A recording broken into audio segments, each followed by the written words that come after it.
আবার এসেছিস ড্রাগন ফল চুরি করতে? এই নে, আমি তোকে এখন শাস্তি দিচ্ছি। ও, আমার ভিতরটা জ্বলে পড়ে যাচ্ছে। এই জাদুর গাছ, আমাকে ছেড়ে দাও। আমি আর কখনো এরকম করব না। আমি আজ তোর সঙ্গে খেলতে পারবো না। আমাদের ড্রাগন বাগানে অনেক ড্রাগন ফল রয়েছে। আজকে আমার মা আমাদের সেই ফলের বাগান থেকে ড্রাগন ফল পারবে। তুই কি আমার সঙ্গে আমাদের বাড়িতে যাবি? তাহলে দেখতে পারবি কি মজার মজার ড্রাগন ফল, আর খেতেও পারবি, বুঝলি? কি বলিস বেলি, তোদের ড্রাগন বাগান আছে? ড্রাগন ফলের তো অনেক দাম, জানিস? আমি কোনোদিন ড্রাগন ফল খাইনি রে। আমার না ড্রাগন ফল খেতে খুব ইচ্ছে করে রে, কিন্তু আমাদের এই অভাবের সংসারে আমার মাকে বলতে সাহসই হয় না। টুম্পা, তুই কোনো চিন্তা করিস না, তুই আমার সঙ্গে আয় আমাদের বাড়িতে। আমি মাকে বলে তোকে ড্রাগন ফল খাওয়াবো। আয়, তাড়াতাড়ি চল।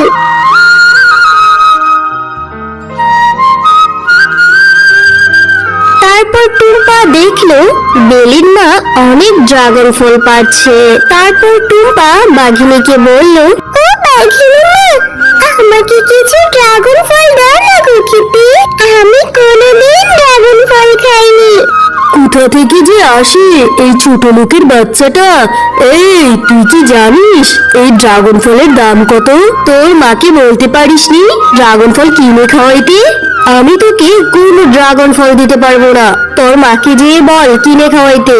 আর তোর মাকেই বা বলে কি হবে? তোর মাই তো অন্যের বাড়িতে কাজ করে খায়। ফকিন্নি ভিক্ষুরানি কোথাকারে, তোদেরকে তো দেখলেই আমার গা জ্বলে। কোথা থেকে যে আসে এসব আবর্জনা! যা এখান থেকে, যা আমার সামনে থেকে। না, আমি তো টুম্পাকে নিয়ে এসেছি ড্রাগন ফল খাওয়ানোর জন্য। ও কোনোদিন ড্রাগন ফল খায়নি। মা, ওকে একটা ড্রাগন ফল দাও না। একটা ড্রাগন ফল দিলে কি হবে মা? কি রে বেলি, তোর সাহস তো কম হয়নি গা। এই ছোট লোক ভিক্ষুরানির সাথে চলতে চলতে ওর মতোই হয়ে গিয়েছিস। তোকে না বলেছি ওদের মতো ফকিন্নিদের সাথে মিশতে না। ও আর এই যে ছোট লোকের বাচ্চা, যদি ড্রাগন ফল খেতে চাস তাহলে মায়ের কাছ থেকে টাকা নিয়ে আয়। তোকে যদি ফের আমি আমার ড্রাগন বাগানে দেখেছি, এমন মার মারবো না, ঠ্যাং ভেঙে দেবো একবারে।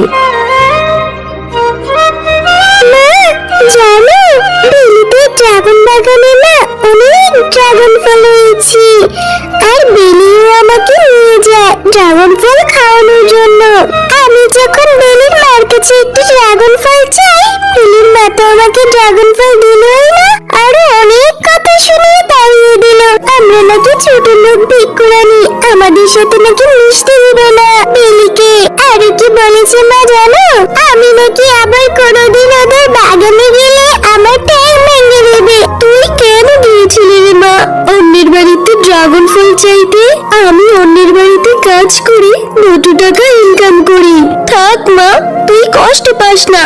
আমি তোকে কিছু টাকা জমিয়ে ড্রাগন ফল কিনে খাওয়াবো। তুই আর মন খারাপ করিস না রে মা। ঠিক আছে মা, আমি আর কোনোদিন ড্রাগন ফল খেতে চাইবো না, আর বেলিদের বাগানের সামনেও যাইবো না। কিন্তু তুমি দেখে নিও, আমারও একদিন অনেক বড় একটা ড্রাগনের গাছ হবে, আর সেই ড্রাগন গাছে অনেক ফলও থাকবে। কি রে টুম্পা, তুই আমার মায়ের কথায় কষ্ট পেয়েছিস? তুই কষ্ট পাস না বোন, আমি তোকে ড্রাগন ফল এনে খাওয়াবো। আমার মা যখন বাড়িতে থাকবে না, আমি তোকে ড্রাগন ফল পেড়ে খাওয়াবো রে টুম্পা। তুই আর আমার সঙ্গে রাগ করিস না রে টুম্পা। তোর সঙ্গে খেললে তো তোর মা তোকে মারবে বলেছে, এই জন্যই তো আমি তোর সঙ্গে খেলতে যাই না। ঠিক আছে, অত কথা বাদ দে। তুই কি আমাকে একটা জিনিস দিতে পারবি নাকি রে বিনা?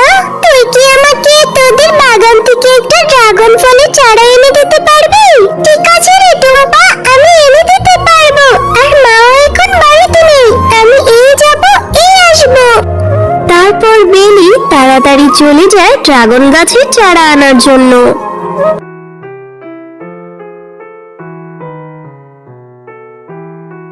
এই নে টুম্পা, ড্রাগন গাছের চারা। এইটা তুই তোর বাড়িতে নিয়ে রোপণ করে দিস।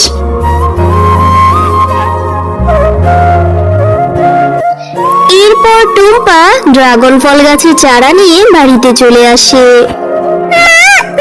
দেখো, আমি বেলের কাছ থেকে একটা ড্রাগন গাছের চারা নিয়ে এসেছি। এই চারাটি এখন আমি বাড়িতে রোপণ করে দেব। তারপরে এই চারাটিতে অনেক ড্রাগন গাছ হবে। মা, তুমি দেখে নিও। আরে আমার পাগলি মেয়ে, এই গাছ থেকে তো আর এক্ষুনি ড্রাগন ফল হবে না।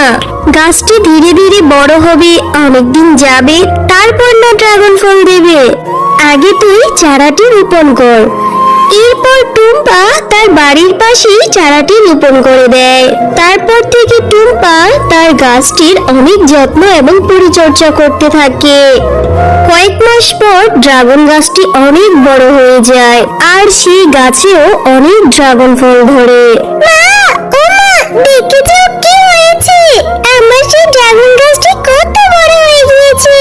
আমি এখন থেকে মজা করে ড্রাগন খাবো। পাগলি মেয়ে আমার, তা তো খাবি, আগে চল ড্রাগন গাছ থেকে কিছু ড্রাগন পেরে নেই। আর তখনই ড্রাগন গাছটি কথা বলে ওঠে, টুম্পা, তুমি অনেক ভালো মেয়ে, তোমার জন্যই আমার গাছটি এত বড় হয়েছে আর পরিপুষ্টও হয়েছে। তুমি আমার গাছের অনেক যত্ন করেছো। তুমি এই গাছের ড্রাগন ফল যত ইচ্ছে তত খেতে পারবে। এই গাছের ড্রাগন ফল কখনো ফুরাবে না। ওমা, দেখেছো, এইটা একটা জাদুর ড্রাগন ফল গাছ। এই গাছ আমার কথাই বলছে। আবার নাকি এই গাছের ড্রাগন ফল কখনো ফুরাবে না। আরে, এটা আমি কি দেখছি? গাছও দেখি কথা বলে। যা হয়েছে ভালোই হয়েছে। তাহলে তো এই গাছের ড্রাগন ফল আমরা পেরে খেতেও পারবো, আবার বিক্রিও করতে পারবো। গাছের সাথে কথা বলে টুম্পার মা সেই গাছ থেকে কিছু ড্রাগন ফল পেরে নিয়ে বাজারে বিক্রি করতে যায়। আর তার ড্রাগন ফল এত সুন্দর আর তরতাজার কারণে ক্রেতারা সব তার দোকানে ভিড় জমাতে থাকে। আর বাঘিনী দূর থেকে দাঁড়িয়ে মনে মনে বলে, আরে আরে, এই শেফালি ছোট লোকের বাচ্চা এত সুন্দর ড্রাগন ফল কোত্থেকে পেলো? আর আমার তো এই বিষয়টা ভালো করে দেখতে হয়। আজ রাতেই আমাকে আর বাড়িতে যেতে হবে, দেখতে হবে কোত্থেকে ড্রাগন ফল পেলো।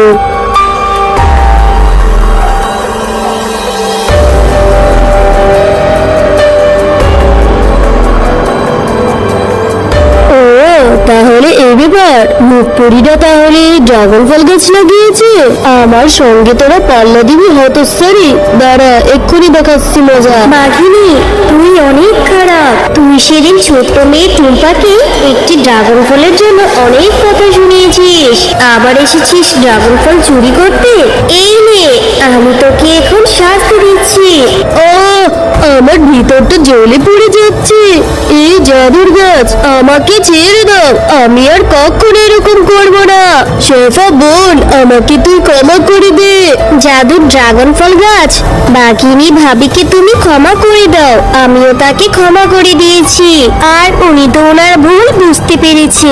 ঠিক আছে শেফা, আমি শুধু তোমার কথায় ওকে ছেড়ে দিচ্ছি, কিন্তু এইরকম খারাপ কাজ আর কখনো করবে না, তাহলে কিন্তু এর ফল ভালো হবে না।